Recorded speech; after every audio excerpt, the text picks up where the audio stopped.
Hello everyone, welcome to decode exam. मैं नूरुल सलाम आपका डिकोड एग्जाम में स्वागत करता हूं।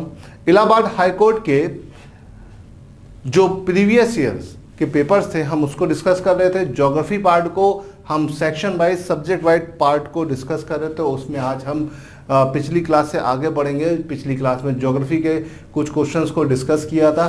टोटल 6 पेपर अभी तक हुए हैं, उनमें से 2009 और 2014 के पेपर को हमने डिस्कस कर लिया था। आज हम उसके आगे 2 और पेपर को आपके साथ डिस्कस करेंगे।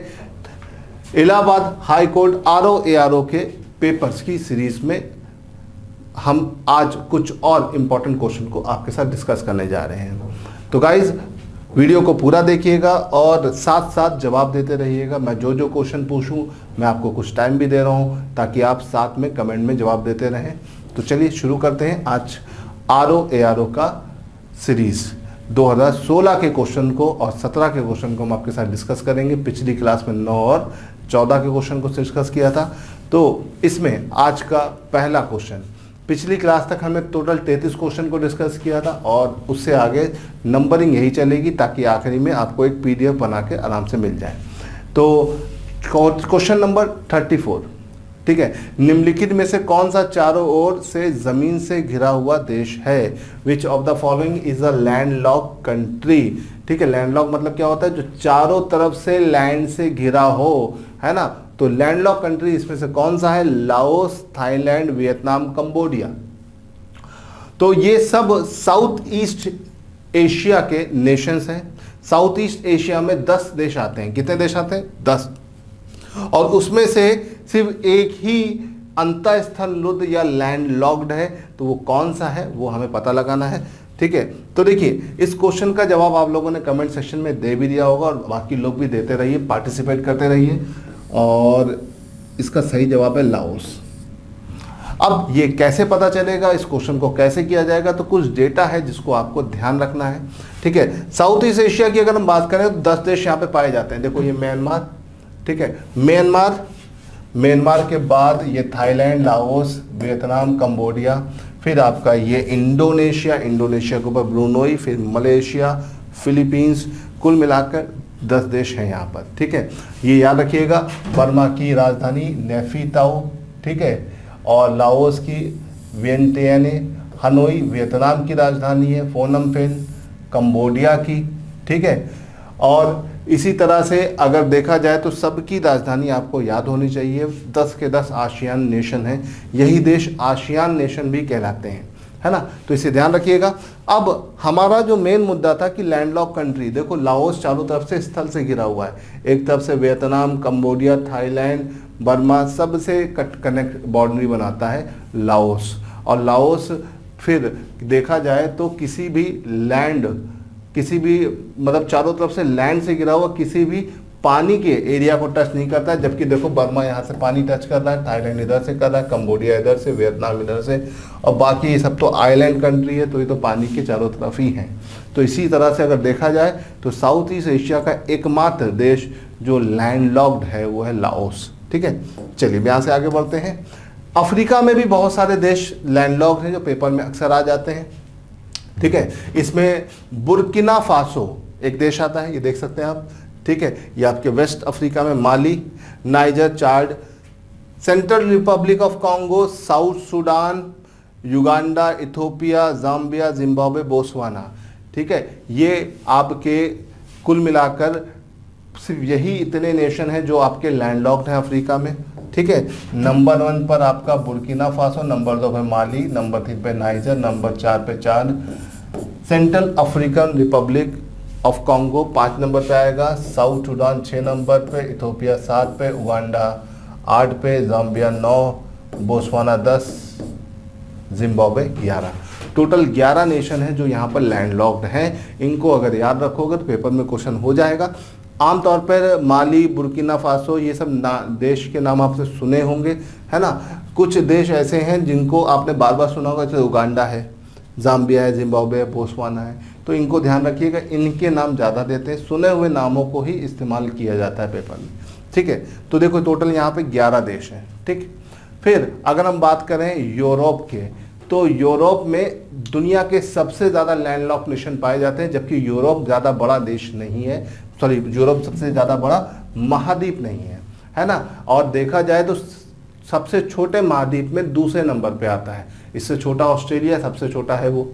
तो अगर देखा जाए यूरोप काफ़ी बड़ा कॉन्टिनेंट नहीं है, लेकिन वहाँ पर छोटे छोटे इतने सारे देश हैं जो लैंडलॉक्ड हैं। अब कौन कौन से लैंडलॉक हैं, तो देखो अंडोरा, ऑस्ट्रिया, ठीक है, बेलारूस, चेक Republic, Hungary, Liechtenstein, Luxembourg, Macedonia, Moldova, San Marino, Serbia, Slovakia, Switzerland and Vatican City. कुल मिलाकर ये 14 देश हैं यहाँ पर, ठीक है। आप इसमें देख सकते हैं, मैपिंग भी कर सकते हो। थोड़ा सा मैपिंग यूरोप की ज़्यादा अच्छी नहीं होती है, आपको खुद करनी पड़ेगी, क्योंकि यहाँ पे इतने छोटे छोटे देश होते हैं, सब आपस में मिल जाते हैं, तो यहाँ पर आसानी से आप इसको फिगर आउट नहीं कर पाओगे। घर पे करना। नाम मैंने यहाँ पर लिख दिए ताकि आपको नाम ध्यान रहे, ठीक है। चलो यहाँ पे देखो, यहाँ पे Serbia, Switzerland, Vatican city important है, इसे याद रखिएगा। ऑस्ट्रिया भी इंपॉर्टेंट है, ऑस्ट्रिया का कैपिटल क्या है, वियना, इसे ध्यान रखिएगा। फिर आपकी अगर हम बात करें एशिया, एशिया में 12 देश ऐसे हैं जो अंतःस्थलुड या लैंडलॉक या चारों तरफ से लैंड से घिरे हैं। आमतौर पे ये देश आपके सेंट्रल एशिया और के आसपास के और मिडिल ईस्ट के आसपास के नेशन में आते हैं, जैसे अफगानिस्तान, आर्मेनिया, अजरबैजान, ठीक है। फिर ये भूटान तो अपना पड़ोसी है, लाओस अभी मैंने आपको बताया। फिर कजाकिस्तान, किर्गिस्तान, मंगोलिया, नेपाल तो जानते ही हो, तजिकिस्तान, तुर्कमेनिस्तान, उज्बेकिस्तान। तो सेंट्रल एशिया के जो 5 तान हैं वो तो इसी में आ ही जाएंगे। इसके अलावा अफगानिस्तान, ठीक है, अजरबैजान, आर्मेनिया, ठीक है, ये सब भी इसमें आ जाएंगे, मंगोलिया भी आ जाएगा। तो टोटल कुल मिला के 12 देश हैं, ठीक है। सेंट्रल एशिया के ज़्यादा एरिया हैं, तो मैंने इसलिए सेंट्रल एशिया का यहाँ पे मैप लगा रखा है, ठीक है। बाकी अपने इंडिया के बगल में भूटान और नेपाल और लाओस, ये तो आपको ध्यान रखना है, ठीक है। इसे ध्यान रखोगे तो काफ़ी काम हो जाएगा, ठीक। साउथ अमेरिका में सिर्फ 2 ही देश हैं जो लैंडलॉक है, पैराग्वे और बोलीविया, ठीक है। इसके अलावा उत्तरी अमेरिका में एक भी देश लैंडलॉक्ड नहीं है, ठीक है। नॉर्थ अमेरिका में कोई भी देश अंतःस्थलुड या चारों तरफ से लैंड से नहीं गिरा है, उसका एक ना एक किनारा किसी ना किसी वाटर बॉडी या बोल सकते हैं जल से छूटता है। इसके अलावा ऑस्ट्रिया तो अपने आप में एक ही देश है, ठीक है। अंटार्कटिका में कुछ है नहीं। तो इस तरह से देखा जाए तो कुल मिलाकर सिर्फ आपको 4 महाद्वीपों में याद रखना है, उस पर भी साउथ अमेरिका में 2 देश हैं। तो बचा क्या, यूरोप, अफ्रीका और एशिया। अगर इनको याद रखोगे तो आसानी से आपके एग्जाम के क्वेश्चन हो जाएंगे, ठीक। चलिए यहाँ से आगे बढ़ते हैं। नेक्स्ट क्वेश्चन, ठीक है, आज का दूसरा और सीरीज का 35वां क्वेश्चन। निम्नलिखित पारिस्थितिकी तंत्र का पर विचार कीजिए। टैगा, उष्णकटिबंधीय सदाबहार, उष्णकटिबंधीय पर्णपाती और टुंड्रा, है ना, ये पारिस्थितिकी तंत्र है, ठीक है। अल्बिडो, अल्बिडो क्या होता है, जितना हीट ग्रहण करने की क्षमता होती है सन से, उसे बोलते हैं अल्बिडो। इनके अल्बिडो के घटते हुए क्रम में उपयुक्त पारिस्थितिकी तंत्र का सही अनुक्रम कौन सा होगा। तो ये इकोलॉजिकल सिस्टम या बायोस्म जो है, इनका घटता हुआ क्रम अल्बिडो का। अल्बिडो क्या होता है, हीट एब्जॉर्ब करने की जो कैपेसिटी होती है उसे अल्बिडो कहा जाता है। सन से जो हम हीट लेते हैं और फिर उसको वापस देते हैं। तो इसमें सबसे ज़्यादा अल्बिडो जो होता है भाई, वो तो होता है टुंड्रा रीजन, क्योंकि सबसे ठंडा रीजन होता है, बर्फ़ जमा हुआ। टुंड्रा के जस्ट नीचे जो दूसरे नंबर पर आता है वो आता है टैगा, ठीक है। टैगा के बाद फिर आपका बोल सकते हैं इक्वेटर, पोल से इक्वेटर आने पर ये डिक्रीज होता है, ठीक है। तो फिर इसके बाद तीसरे नंबर पे जो आएगा वो पर्णपाती वन का रीजन आएगा और सबसे लास्ट में आएगा उष्णकटिबंधीय सदाबहार वन। तो ये ऑर्डर जो है वो पोल से इक्वेटर की तरफ आप अरेंज कर लीजिए और उसका सही जवाब क्या हो जाएगा, 4 1 3 2, ठीक है। तो इस क्वेश्चन का जो सही जवाब है वो 4 1 3 2, ध्रुवों से विषुवत रेखा की तरफ आ जाओ, अल्बिडो अपने आप ही घटने लगेगा, ठीक है। अब देखिए, अल्बिडो ऑफ वेरियस सरफेसेस, अलग अलग सतह का अल्बिडो अलग अलग होता है, ठीक है। पृथ्वी सतह का जो अल्बिडो होता है वो 31% होता है। कितने परसेंट होता है, 31%। इसे ध्यान रखिएगा, ये कितना होता है, 31% होता है। और अगर हम बात करें कि बादल का, ठीक है। तो जो आपके क्लोमनिम्बस क्लाउड्स होते हैं उनका 90% होता है, स्ट्रेटो क्लाउड जो होते हैं 60% होता है, सिरस क्लाउड का 40 से 50% के बीच में होता है, स्नो का सबसे ज़्यादा होता है, बर्फ़ का अल्बिडो सबसे ज़्यादा होता है, कितना 80 से 90 के बीच में होता है, ठीक है। पिघली हुई बर्फ़ का जो अल्बिडो होता है वो 40 से 60 के बीच में होता है, रेत का अल्बिडो 30 से 35 के बीच में होता है, ठीक है। फसलों का 18 से 25 के बीच में होता है, डेसिडियस पर्णपाती वन की अगर हम बात करें अभी जिसकी बात हो रही थी 15 से 18, कॉर्निफोरस मतलब सदाबहार वन 9 से 15 के बीच होता है, ट्रॉपिकल रेन फॉरेस्ट भी इसी कैटेगरी में आता है 7 से 15 के बीच में होता है, और वाटर बॉडी का 6 से 10 होता है, ठीक है। तो याद रखिएगा ये एल्बिडो जो होता है सन के एंगल के इंक्रीज करने पर बढ़ता है, और सबसे ज़्यादा एल्बिडो किसका होता है, बर्फ़ का या ठंडे प्रदेशों का, और गर्म क्षेत्रों में एल्बिडो क्या होता है, गर्म क्षेत्रों में एल्बिडो आपका कम होता है, इसे ध्यान रखिएगा, ठीक। चलिए ये तो बात होगी आपके एल्बिडो के बारे में। अब यहाँ से आगे बढ़ते हैं, नेक्स्ट क्वेश्चन हमारे पास आता है। नेक्स्ट क्वेश्चन आता है, ये बता रहा है विली विली, विली विली जो क्या है वो क्या है, विली विली किससे इंडिकेट करता है, विली विली से क्या समझते हैं आप। तो देखिए यहाँ पर 4 ऑप्शन दिए हुए हैं। विली विली एक हवा है जो रेगिस्तान में बहती है, ठीक है। पहला ऑप्शन क्या है, एक हवा है जो रेगिस्तान में बहती है, ठीक, पहला ऑप्शन। दूसरा, उत्तर पश्चिमी ऑस्ट्रेलिया का उष्णकटिबंधीय चक्रवात है। तीसरे नंबर पे मालदीव के आसपास पाए जाने वाली एक समान मछली है ना। शीतोष्ण, चौथे नंबर पे शीतोष्ण क्षेत्र में उत्पन्न एक प्रकार का वृक्ष है। तो अगर हम विली विली की बात करते हैं तो विली विली क्या होता है, विली विली एक प्रकार का चक्रवात होता है, ठीक है। साइक्लोन या चक्रवात की अगर हम बात करें तो ऑल ओवर वर्ल्ड इसके नाम अलग अलग होते हैं। साइक्लोन आपका हिंद महासागर या इंडियन ओशन में होता है। हिंद महासागर में जब भी कोई चक्रवात आता है तो उसका नाम साइक्लोन रखा जाता है। टाइफून, टाइफून कहां पर होते हैं, टाइफून जो होते हैं, ठीक है, ये आपका टाइफून आपका होता है चाइना सी में। कहां पर होते हैं, चाइना सी में, चीन सागर में, ठीक है, चाइना सी में। चाइना सी में बहुत सारे देश जुड़े हुए हैं, ठीक है, साउथ कोरिया है, जापान है, वियतनाम है, कई सारे देश जुड़े हुए हैं, और उनमें जो भी चक्रवात आता है उसे हम क्या बोलते हैं, टाइफून। इसके अलावा टॉर्नेडो, टॉर्नेडो आपका यूएसए, ठीक है। हरिकेन, हरिकेन आपका आता है कैरिबियन सी, कैरेबियाई सागर में, ठीक है, जो कि नॉर्थ अमेरिका और साउथ अमेरिका के बीच में मिलता है। वेस्ट इंडीज टीम वहीं से आती है।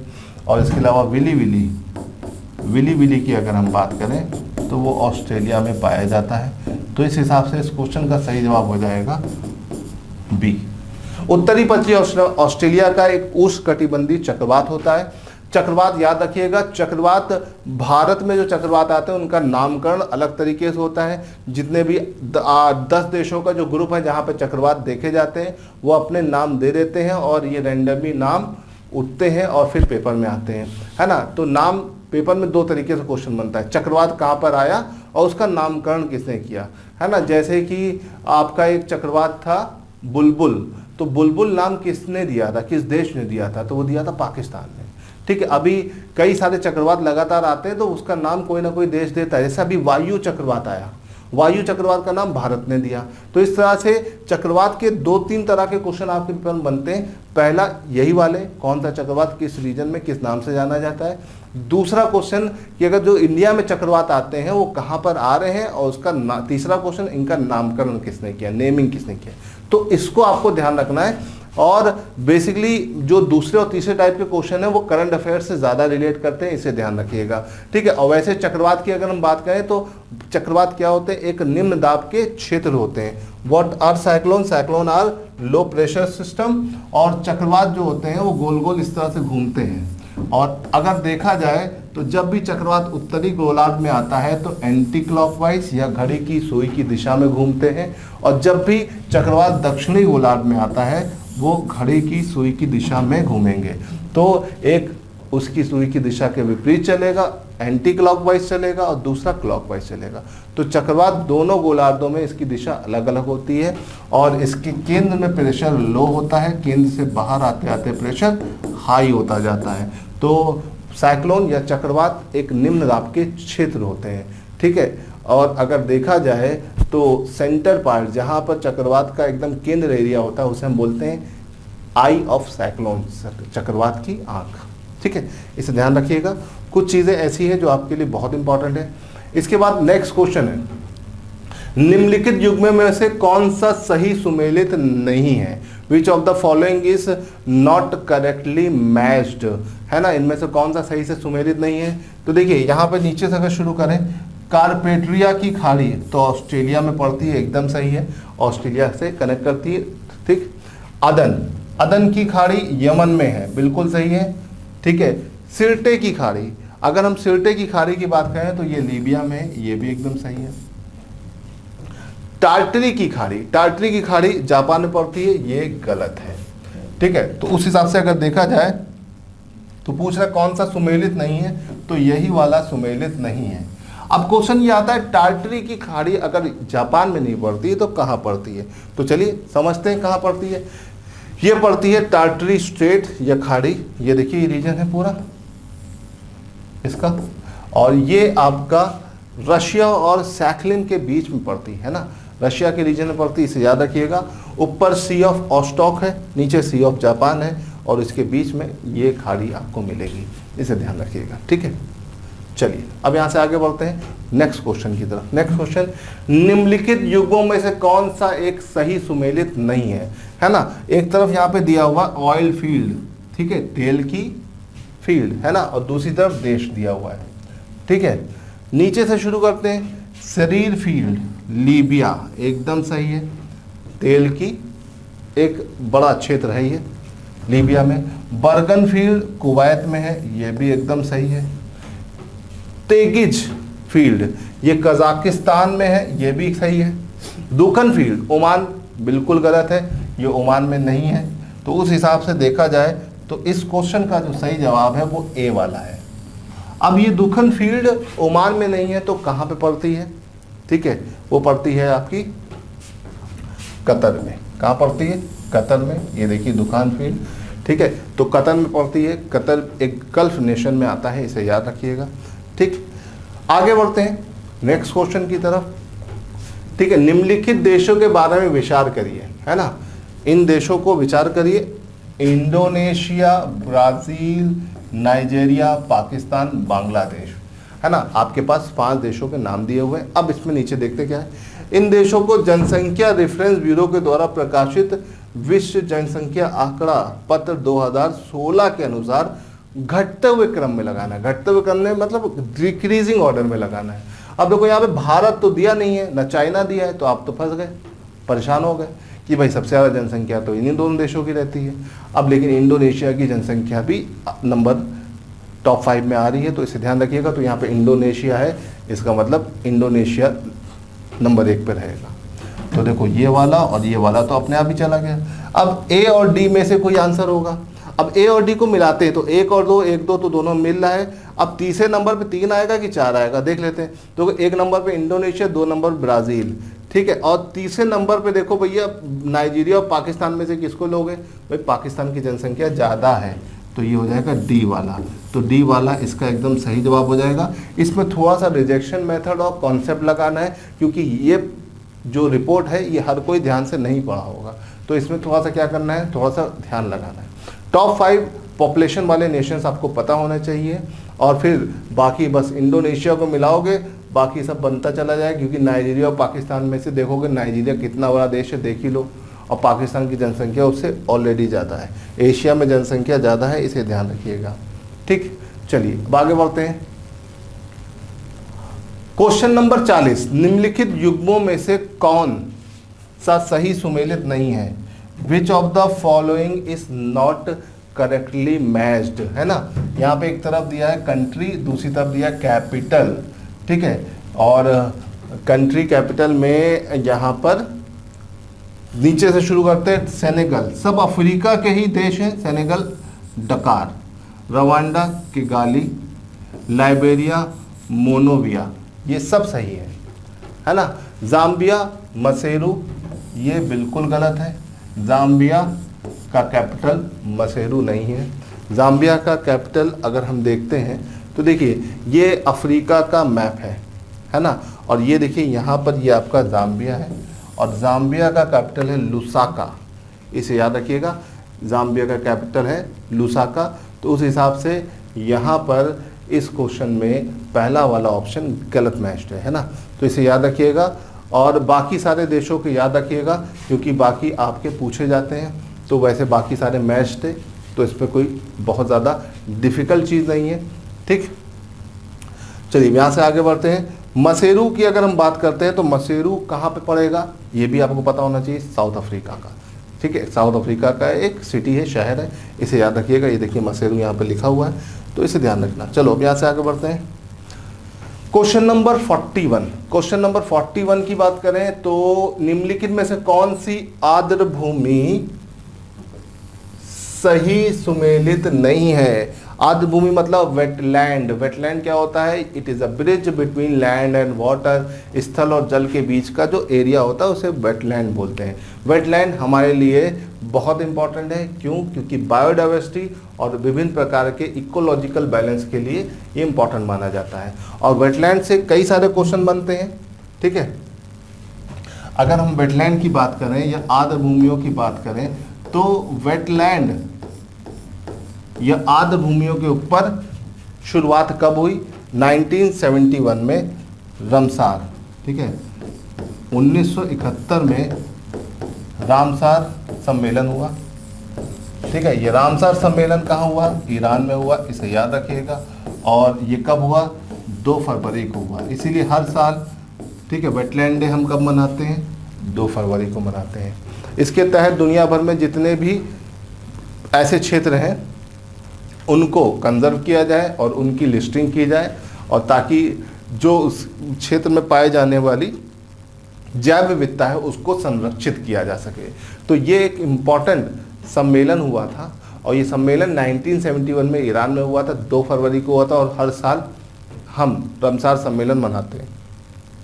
अब रमसार या बोल सकते हैं वेटलैंड साइट्स इंडिया में कितनी है, इंडिया में वेटलैंड साइट लगातार बढ़ती चली जा रही है। लास्ट ईयर तक 42 थी, इस साल फिर 4 जुड़ गई है, तो इंडिया में वेटलैंड की कुल क्षेत्र हो गए 46। तो ये 4 जोड़े, ये तो आपके लिए इंपॉर्टेंट है ही है, बाकी की नाम भी आपको पता हो तो बहुत अच्छा है। ठीक है, अब चलिए अब क्वेश्चन पे आते हैं। वेटलैंड में जो भूमियाँ हैं इनमें से कौन सी सही से सुमेलित नहीं है ना, तो सखिया सागर मध्य प्रदेश एकदम सही से सुमेलित है। ठीक है, रुद्र सागर त्रिपुरा ये भी सही सुमेलित है। बेरिला बिहार ये भी सुमेलित है। लेकिन कलिवेली आंध्र प्रदेश में नहीं पड़ती है। कलिवेली कहाँ पड़ती है, ये पड़ती है तमिलनाडु में। ठीक है, तो ये तमिलनाडु में पड़ेगी, तो इसे आपको ध्यान रखना है कि ये तमिलनाडु में।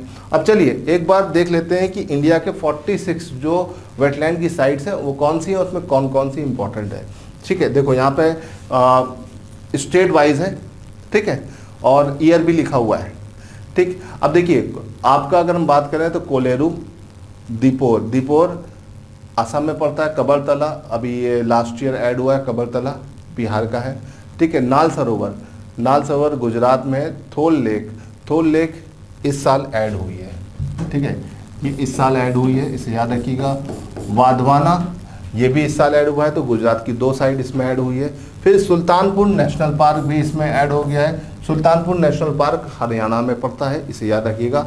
भिंदवास वाइल्ड लाइफ सेंचुरी भी इसमें ऐड हो गया है, तो यह भी हरियाणा में पड़ता है। तो 2 स्टेट से 2 एरियाज इसमें ऐड किए गए हैं, गुजरात के 2 और हरियाणा के 2, इसे याद रखिएगा।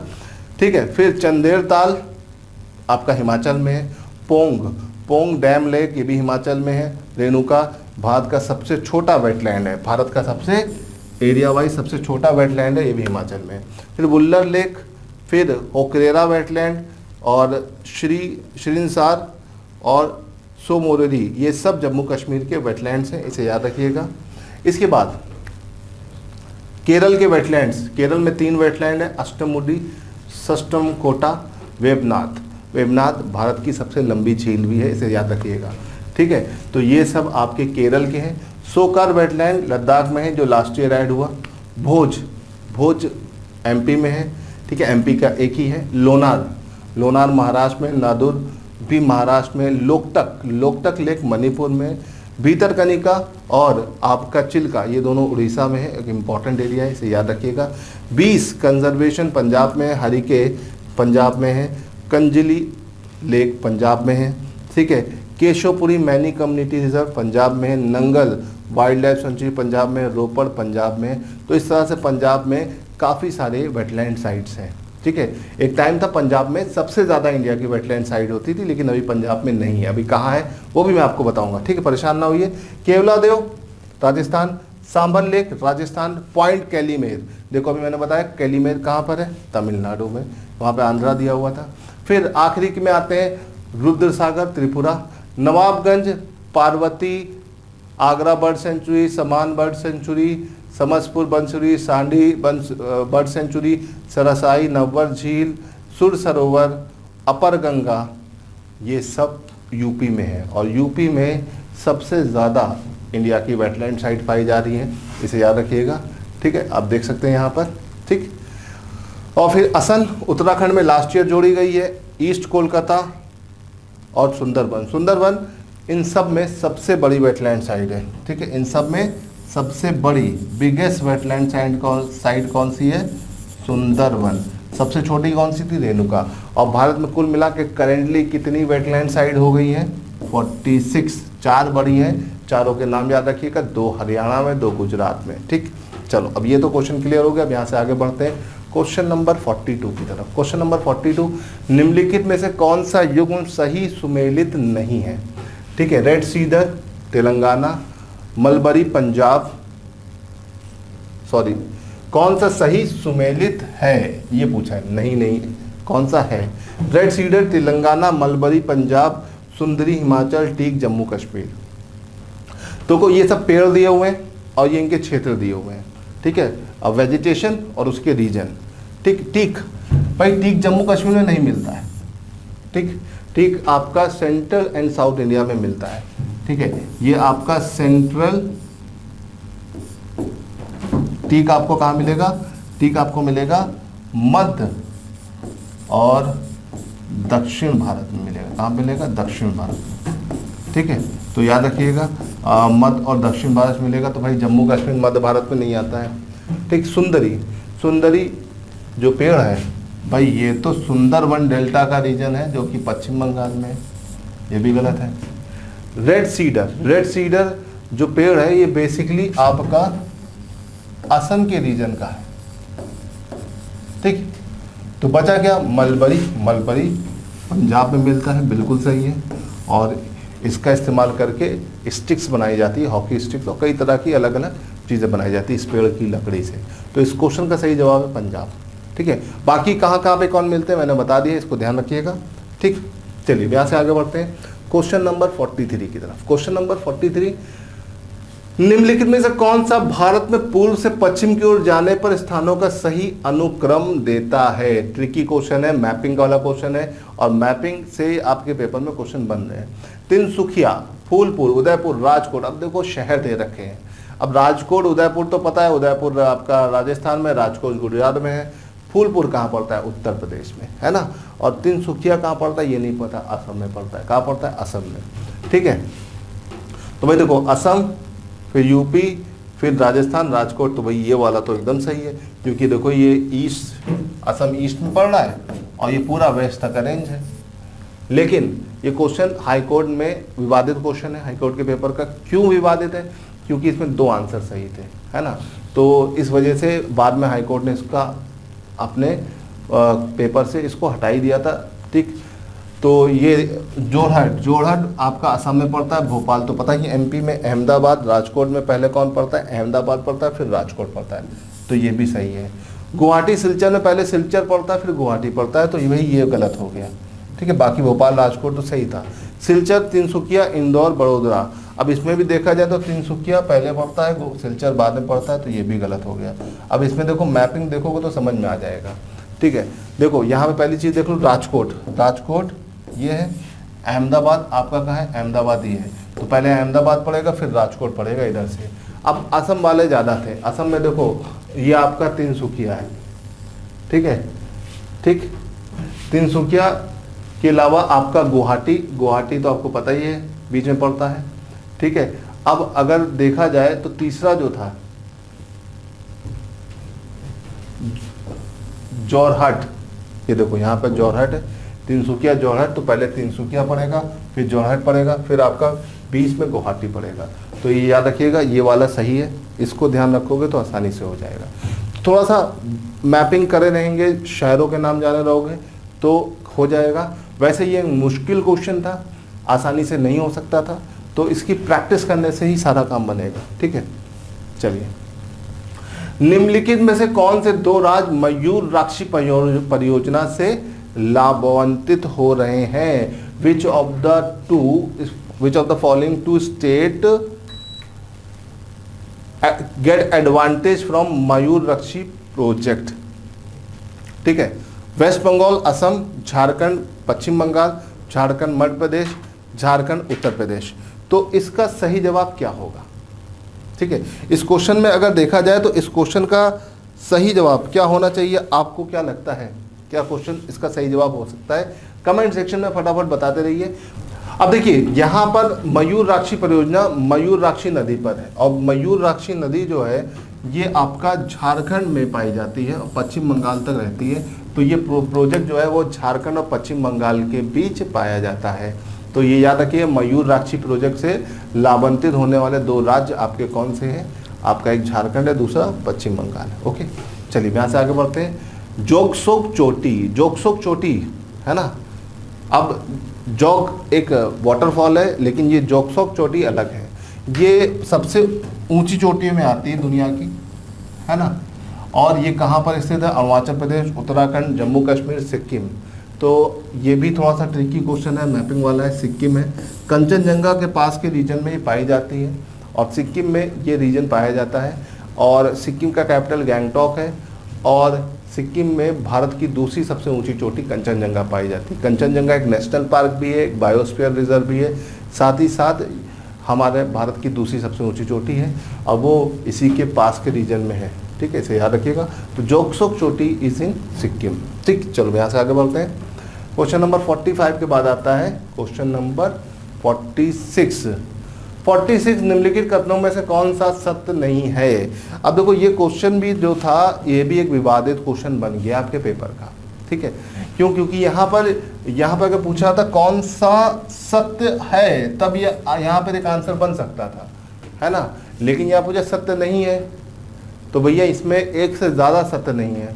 देखो यहाँ पे पहला पॉइंट दिया, सोन का उद्गम मध्य प्रदेश अमरकंटक के निकट होता है, ये एकदम सही है। ठीक है, सोन अमरकंटक से निकलती है, उत्तर दिशा में ऊपर की ओर चलती है। अमरकंटक से दो नदियाँ निकलती है, उत्तर की दिशा में सोन और दक्षिण की दिशा में नर्मदा चलती है। लेकिन बाकी अगर देखा जाए, गांधी सागर बांध मध्य प्रदेश के मंदसौर जिले में, तो ये बिल्कुल गलत है, इसे याद रखिएगा। गांधी सागर अगर हम गांधी सागर बांध की बात करें तो ये नीचलम जिले में है, मंदसौर में नहीं पाया जाता है। इसी तरह से खरगोन जिले में इंदिरा सागर बांध भी नहीं पाया जाता है, इसे ध्यान रखिएगा। इंदिरा सागर बांध खांडवा जिले में पाया जाता है। कहाँ पाया जाता है? खांडवा जिले में, इसे ध्यान रखिएगा। कहाँ पाया जाएगा? खांडवा जिले में। ठीक है, पेनगंगा गोदावरी की सहायक नदी नहीं है, पेनगंगा वर्धा की सहायक नदी है। किसकी सहायक नदी है? वर्धा की। तो ये भी गलत है। तो भाई ये भी गलत है, ये भी गलत है, और ये वाला भी गलत है। ठीक है, तो इस हिसाब से देखा जाए तो 3 गलत है, 1 सही है। और पूछा कौन सा सत्य नहीं है, तो 3 सत्य नहीं है। तो इस हिसाब से तो ये क्वेश्चन बाहर हो गया। तो ये एक विवादित क्वेश्चन में आ गया, इसे ध्यान रखिएगा। और अगर यहाँ पे सत्य नहीं की जगह सत्य है वाला होता तो पहला वाला आंसर सही हो जाता। ठीक है, चलिए अब यहाँ से आगे बढ़ते हैं। Question number 47। क्वेश्चन नंबर 47 की अगर हम बात करते हैं तो खनिज और खान मिलाना है। ठीक, एक तरफ खनिज दिया हुआ है, दूसरी तरफ खान दिया हुआ है। ठीक है, बॉक्साइट, बॉक्साइट कोरापुट। ठीक है, मैग्नीज बालाघाट। ठीक है, ये बहुत बार पूछे गए हैं तो आपको पता ही है। लो आयस्क डोनी मलाई, और चूना पत्थर आर्की। अब इस हिसाब से अगर हम इसको मैच करने चलेंगे तो ए का 1 ये देखिए ये वाला आ गया और ये वाला आ गया, बी का 2 ये वाला आ गया और ये वाला आ गया। अब सी वाले से सारा काम बनेगा, सी का 4 है तो ये सी वाला आंसर बन जाएगा आपका सही जवाब। तो ये भी आपके करने से होने वाले क्वेश्चन है, इसे ध्यान रखिएगा। फिर आता है क्वेश्चन नंबर 48। क्वेश्चन नंबर 48 की अगर हम बात करें तो निम्नलिखित तेल रिफाइनरियों को पूर्व से पश्चिम की ओर व्यवस्थित करिए। अब देखिए पूर्व से पश्चिम की ओर तेल रिफाइनरी को व्यवस्थित करना थोड़ा सा मुश्किल काम है, ठीक है। पेपर इस पेपर में क्वेश्चन बहुत ज़्यादा टिपिकल थे, है ना। तो पूर्व से पश्चिम की ओर मतलब ईस्ट से आपको किधर ले जाना है, वेस्ट की ओर, ठीक है। तो वेस्ट की ओर देखो यहाँ पे दिए बरौनी, कोयली, बुगाई गांव और बीना। तो अगर देखा जाए तो यहाँ पर सबसे ज़्यादा वेस्ट पर कोयली है। कोयली कहाँ पड़ता है, गुजरात में। कहाँ पड़ता है, गुजरात में। तो भाई देखो सबसे वेस्ट में 2 नंबर आएगा, तो देखो 2 नंबर यहाँ पर है और 2 नंबर यहाँ पर है, तो ये और ये तो रिजेक्ट हो गए, ठीक है। बात क्लियर है। अब देखते हैं, ठीक है। अब देखो अगर देखा जाए तो सबसे ईस्ट में ये वाली है बोगाई गांव, असम में पड़ती। कहाँ पड़ती है, असम में। कहाँ पड़ती, असम में, इधर पड़ गई। तो ये देखो ये वाला सही हो गया, डी वाला। अब बरौनी एमपी में, सॉरी बरौनी पड़ता है बिहार में और बीना पड़ता है एमपी में, तो इसी के बीच में फिट हो गया, ठीक है। क्योंकि एमपी पहले आएगा यहाँ पर और बिहार बाद में आएगा और सबसे आखिरी में असम आएगा। तो देखो अरेंज हो गया, उसी हिसाब से यहाँ पर अरेंज हो गया, 3 1 4 2। तो ये भी थोड़ा सा सोचने वाला है। हाँ, बीना सबको पता नहीं होता है तो ये भी दिक्कत कर जाता है। ये एमपी में पड़ता है, इसे याद रखिए। कहाँ पर, एमपी में। और बरौनी तो सबको पता है, बरौनी ट्रेन चलती है, बरौनी बिहार में है, ठीक है। चलिए 49, क्वेश्चन नंबर 49 है भारत की जनगणना 2011 के अनुसार। अच्छा, ये क्वेश्चन इतने काम का नहीं है क्योंकि जनगणना बदल रही है, तो अब इस तरह के क्वेश्चन शायद आने की पॉसिबिलिटीज़ नहीं है। फिर भी हम पेपर में आया हुआ तो हम क्वेश्चन को डिस्कस कर रहे हैं। भारत की जनगणना 2011 के अनुसार सभी संघ राज्य क्षेत्रों में निम्नलिखित में किस संघ राज्य क्षेत्र ने न्यूनतम दशकीय वृद्धि दर्ज कराई? तो दशकीय वृद्धि दर किस यूटी ने सबसे कम करी, है ना। अगर हम बात करें यूटी, हमारे पास इंडिया में कितने स्टेट हैं, ज़रा मुझे कमेंट में बताइए कि इंडिया में कितने स्टेट पाए जा रहे हैं। अगर हम इंडिया में स्टेट्स की बात करते हैं तो कितने स्टेट हैं, 28 स्टेट है। और यूटी कितनी है, 8, ठीक है। अब इसमें देखा जाए तो यूटी या केंद्र शासित प्रदेशों में किसके दशकीय वृद्धि दर सबसे कम है, तो वही लक्षद्वीप की सबसे कम रही। लक्षद्वीप की बोल सकते हैं सबसे कम रही, ठीक है। और अगर उसके बाद देखा जाए, ठीक है, सबसे न्यूनतम दशकीय वृद्धि दर लक्षद्वीप की रही। उसके बाद अगर देखा जाए तो आपके दूसरे नंबर पर आता है अंडमान निकोबार, और अंडमान निकोबार के बाद तीसरे नंबर पर आएगा चंडीगढ़, यूटीज में।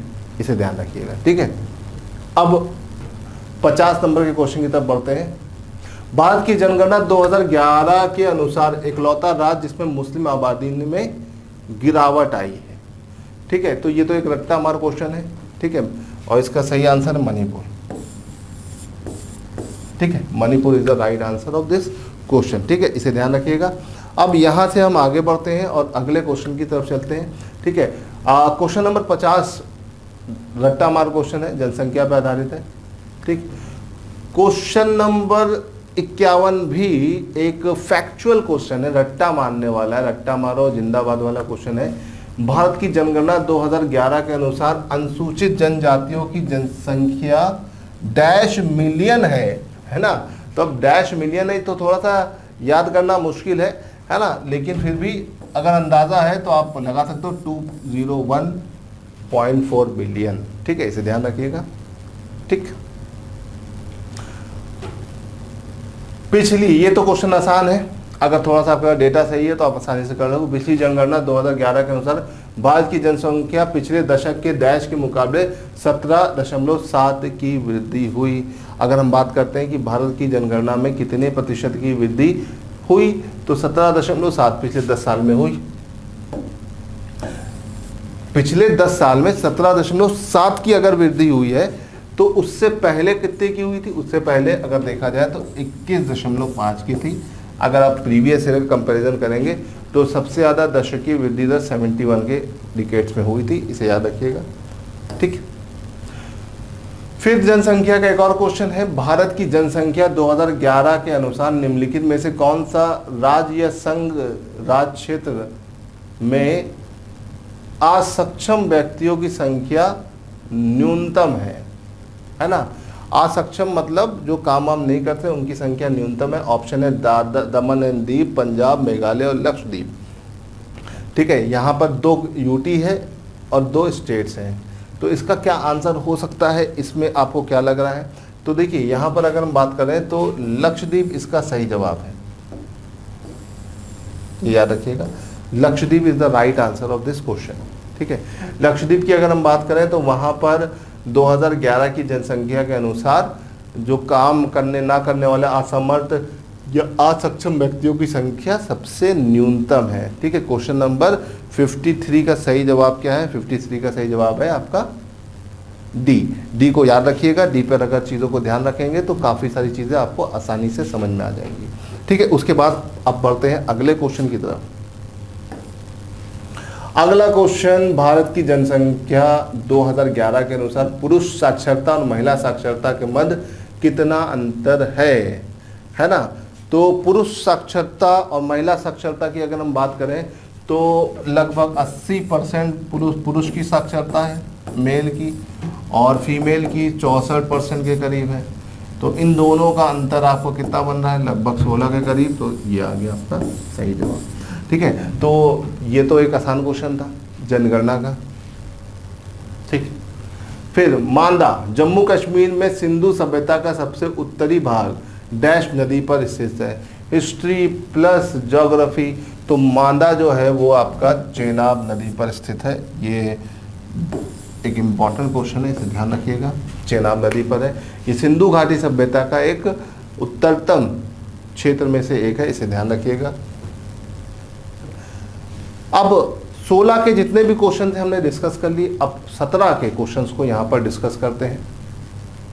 क्वेश्चन नंबर 56, 17 का पहला क्वेश्चन है, मन्नार की खाड़ी किसके नज़दीक है? देखो पहली चीज़ तो आपको ये समझना चाहिए कि ये सब कहाँ पर है। मन्नार ये है, गल्फ ऑफ मन्नार, ये आपका तमिलनाडु में पड़ता है। तो भाई तमिलनाडु तो ये सही है। ठीक है, अब गल्फ ऑफ कच्छ, ये तो खंबात की खाड़ी है। किसकी खाड़ी है? खंबात की खाड़ी है, ये याद रखिएगा। ठीक है, और ये है कच्छ। ठीक, ये कच्छ की खाड़ी है और ये कच्छ का रन है, ये याद रखिएगा। तो यहाँ पर आपके पास 2-4 चीज़ें ऐसी हैं जो पेपर में बार बार आती है। ये पूरा पश्चिमी घाट है, ये पूरा पूर्वी घाट है। जो जगह पे मिलता है वो नीलगिरी का रीजन है। ये छोटी छोटी चीज़ें पता होनी चाहिए, अगर पता है तो पेपर में आप आसानी से चीज़ों को कर ले जाओगे। तो मन्नार की खाड़ी किसके नज़दीक है? तमिलनाडु के। ठीक है, इसके बाद आगे बढ़ते हैं अगले क्वेश्चन की तरफ। उत्तर प्रदेश में निम्नलिखित में कौन से जिले में मोधा बांध परियोजना स्थित है? भैया मोधा बांध परियोजना उत्तर प्रदेश स्पेशल का क्वेश्चन है और ज्योग्राफी के अंदर भी आता है। ऑप्शन है कानपुर, सुना तो होगा नहीं, बिल्कुल नहीं। लखनऊ इज द कैपिटल, पता होगा, फिल्म बहुत फेमस होगा। बलिया और हमीरपुर में से किसका सही जवाब होगा? हमीरपुर। ठीक है, तो ये याद रखिएगा, आपका मोधा बांध परियोजना हमीरपुर में स्थित है। ठीक, चलिए यहाँ से आगे बढ़ते हैं। क्वेश्चन नंबर 58, 2011 की जनगणना के अनुसार उत्तर प्रदेश के निम्नलिखित कौन से जिले में 2001 से 2011 के दौरान जनसंख्या वृद्धि सबसे अधिक रही? तो वो तो आंसर है गौतम बुद्ध नगर, लेकिन यहाँ पे दिया ही नहीं है। यहाँ पे इलाहाबाद, आजमगढ़, बहराइच, बलरामपुर। तो इसमें से क्या होगा भाई? इसमें से बहराइच सही जवाब होगा। ठीक, टॉप 5 अगर याद रखोगे तो आ जाएगा, क्योंकि बहराइच टॉप 5 में जनसंख्या वृद्धि दर में है। फिर आगे बढ़ते हैं अगले क्वेश्चन पे। डोलोमाइट के भंडार उत्तर प्रदेश के डैश जिले में पाए जाते हैं? तो डोलोमाइट के भंडार उत्तर प्रदेश के किस जिले में पाए जा रहे हैं? ऑप्शन है आपका सोनभद्र, पहला ऑप्शन, दूसरा चित्रकूट, तीसरा झांसी, चौथा बलिया। तो भाई इसका क्या सही जवाब होगा, क्या लगता है आपको? हाँ, इसका जो सही जवाब है वो है सोनभद्र। सोनभद्र में डोलोमाइट के भंडार पाए जाते हैं, कैल्शियम एल्युमिनियम के ओर के रूप में जाना जाता है। ठीक, चलिए क्वेश्चन नंबर 60 उत्तर प्रदेश के निम्नलिखित शहरों में कौन सा गोमती नदी के तट पर स्थित है? तो बहुत आसान सा क्वेश्चन है भाई, उत्तर प्रदेश की राजधानी ही गोमती नदी के तट पर स्थित है ना। इसके अलावा जौनपुर भी गोमती नदी के तट पर है। गोमती नदी का उद्गम पीलीभीत की पुलहर झील से होता है। कहाँ से होता है? पुलहर झील से होता है, इसे याद रखिएगा। और लखनऊ शहर गोमती नदी के किनारे पर स्थित है। ठीक है, आगरा और मथुरा तो भैया यमुना नदी के किनारे स्थित है, इसे ध्यान रखिएगा। और बनारस तो वह अमिताभ बच्चन का गाना नहीं था, छोरा गंगा किनारे वाला, तो ये गंगा किनारे वाला क्षेत्र है बनारस, इलाहाबाद। ठीक, चलिए चलते हैं अगले क्वेश्चन की तरफ। अगला क्वेश्चन है क्वेश्चन नंबर 61 और 61 नंबर का क्वेश्चन क्या कह रहा है? निम्नलिखित में से कौन सा संयुक्त अरब अमीरात का एक हिस्सा नहीं है? Which of the following is not a part of UAE? UAE मतलब 7 जो अरब नेशंस के छोटे छोटे किंगडम थे वो जुड़कर एक हुए थे। यूएई में कितने किंगडम आते हैं? 7 किंगडम आते हैं। और उसमें कौन सा नहीं आता है? देखो यहाँ पर रास अल खैमा, रास लनूफ, फुजैरा, अजमान, तो देखिए रास लनूफ नहीं आता है, ये याद रखिएगा। अब कौन कौन से आते हैं एक बार देख लीजिए मैप पर। यूएई का बहुत छोटा सा एरिया है, लेकिन यहाँ पे कुल मिलाकर 7 राजाओं का क्षेत्र है, इसे याद रखिएगा। इसका सबसे बड़ा रीजन और इसकी राजधानी अबू धाबी। ठीक है, अबू धाबी के बाद आपका शारजा, फुजैरा, अजमान, अल कुवैन, रस अल खमा, इसे याद रखिएगा। ये 7 रीजन इसमें कवर होते हैं, किसमें? आपका यूएई के रीजन में। ठीक है, चलिए यहां से आगे बढ़ते हैं। निम्नलिखित में से कौन सा एक बाल्टिक राज्यों का हिस्सा नहीं? मैप का क्वेश्चन है, सिंपल सा। बाल्टिक सी है, बाल्टिक सी यूरोप में पाई जाती है, यूरोप के एक इंपॉर्टेंट रीजन है नॉर्थ यूरोप के पार्ट में। और बाल्टिक सी में 3 राज्यों का समूह है। ठीक है, लिथुआनिया, एस्टोनिया और लैटविया का, मतलब इसका और इसका। बेलारूस इससे नहीं आता है और इस क्वेश्चन का सही जवाब बेलारूस है। ठीक है, इसको अगर मैप पर देखेंगे तो ये देखिए, ये आपका बाल्टिक सी है। बाल्टिक सी से देखिए कौन कौन से एरिया जुड़े हैं? Lithuania, Latvia, Estonia. ठीक है, ये याद रखिएगा। और ये बाल्टिक सी से जुड़े, बेलारूस नीचे पड़ जाता है, वो इसका हिस्सा नहीं आता है। बाल्टिक नेशन में 3 देश आते हैं, इसे याद रखिएगा। इसी तरह से एक नेशन आता है बेनेलेक्स, BENELUX, बेनेलेक्स नेशन। तो बेनेलेक्स में भी 3 देश आते हैं, बेल्जियम, नीदरलैंड और लग्जमबर्ग। तो बेल्जियम उसमें आएगा, बेनेलेक्स नेशन में, है ना। बी मतलब बेल्जियम, एनी मतलब नीदरलैंड, LUX मतलब लग्जमबर्ग। तो वहाँ पे 3 नेशन आते हैं बेनेलेक्स के अंतर्गत। तो बेनेलेक्स में आपको ये मिलेगा बेल्जियम, लेकिन यहाँ पर नहीं मिलेगा। इसी तरह से स्कैंडिनेवियन कंट्रीज आती है, उसमें नॉर्वे, स्वीडन और फिनलैंड कवर हो जाते हैं। कुछ केसेस में स्कॉटलैंड के भी कुछ हिस्से कवर हो जाते हैं, है ना। तो ये स्कैंडिनेवियन कंट्रीज में ये आते हैं, ये आपकी स्कैंडिनेवियन कंट्रीज हैं, इसे ध्यान रखिएगा। चलिए, यूरोप के अंदर बहुत सारी ऐसी चीज़ें हैं जो आपको जानने वाली हैं, और ये तो एक ईजी क्वेश्चन था। चलिए आगे बढ़ते हैं। मिनिकॉय व अमनदीपी द्वीप कौन से द्वीप समूह का हिस्सा है? मिनिकॉय और अमनदीवी, ये दोनों आइलैंड किसके अंदर आते हैं? तो ऑप्शन है अंडमान निकोबार, इंडोनेशिया, लक्षद्वीप, फिजी। तो भाई देखो, मिनिकॉय इंडिया लक्षद्वीप का एक एरिया है, लक्षद्वीप का एरिया में आता है, उसके अंतर्गत आता है। लक्षद्वीप की राजधानी कावारत्ती है। लक्षद्वीप की 2 इंपॉर्टेंट पॉइंट आपको याद रखने, 8 डिग्री चैनल और 9 डिग्री चैनल। ठीक है, ये याद रखिएगा। लक्षद्वीप और मिनिकॉय को अलग कौन करता है? 9 डिग्री चैनल। 9 डिग्री चैनल किसको अलग करता है? मिनिकॉय और लक्षद्वीप को, ये याद रखिएगा। और अगर हम बात करें 8 डिग्री चैनल से कौन से 2 क्षेत्र अलग होते हैं, तो उसमें अलग होता है मिनिकॉय और मालदीव। ठीक है, और 10 डिग्री चैनल किसके बीच में? अंडमान और निकोबार के बीच में 10 डिग्री चैनल पाया जाता है, इसे मत भूलिएगा। 10 डिग्री चैनल किसके बीच पाया जाता है? अंडमान और निकोबार। और डंकन दर्रा, डंकन पैसेज किसके बीच पाया जाता है? कमेंट में जरूर बता देना। अंडमान निकोबार के कौन से 2 क्षेत्र हैं ये बताइएगा, ठीक है। बाकी इंडोनेशिया और फिजी तो अलग ही आइलैंड है, इसको छोड़ देते हैं, आगे बढ़ते हैं क्वेश्चन नंबर 64 की तरफ। भारत बांग्लादेश गंगा जल संधि पर हस्ताक्षरकर्ताओं में कौन कौन शामिल था? तो गंगा जल संधि या गंगा वाटर ट्रीटी किसके बीच हुई? भारत और बांग्लादेश के बीच हुई और 1996 में हुई। तो भाई 1996 में इंडिया में कौन कौन और बांग्लादेश में कौन प्राइम मिनिस्टर था ये सोचना पड़ेगा, तो आप आसानी से इसको फिगर आउट कर लोगे। देखो शेख हसीना उस टाइम पर प्राइम मिनिस्टर थी, तो शेख हसीना यहाँ पर है और यहाँ पर है, तो ये दोनों ऑप्शन तो अपने आप ही चले जाते हैं, क्योंकि शेख हसीना काफ़ी लंबे टाइम से प्राइम मिनिस्टर है, इनको आपको ध्यान रखना है। और अब इंडिया में कौन थे भाई? पीवी नरसिम्हा राव की एचडी देवगौड़ा।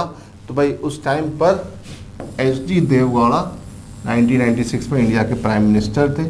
आप देख सकते हो ये है एचडी देवगौड़ा, कर्नाटक के उस टाइम पे सीएम थे जो पीएम बन गए। और ये आपकी शेख हसीना, और ये हो रही है ट्रीटी, हाथ मिला रहे हैं, पानी छीन रहे हैं, है ना। तो इस तरह से देखा जाए तो इसको देख सकते हैं, ठीक। और यहाँ चित्र में ये जो शख्स है इसका नाम मुझे आप क्या बता सकते हो? बहुत फेमस व्यक्ति हैं, ज़रा इनका नाम मुझे कमेंट सेक्शन में बताइएगा। तो गाइस ये तो हो गए आपके 2 साल के RO ARO के इलाहाबाद हाई कोर्ट के क्वेश्चन पेपर्स, ठीक है। बचे हुए 2 साल जो 19-20 के हैं उसको भी हम अगली सीरीज़ में करा देंगे। आई होप कि आपको एक्सप्लेनेशन समझ में आया होगा और क्वेश्चंस क्लियर होंगे। जो भी प्रॉब्लम हो आप कमेंट सेक्शन में बोल सकते हैं, और वीडियो अच्छा लगा तो लाइक और शेयर करते जाइए। तो गाइस आज के लिए इतना रहने देते हैं। Thank you so much.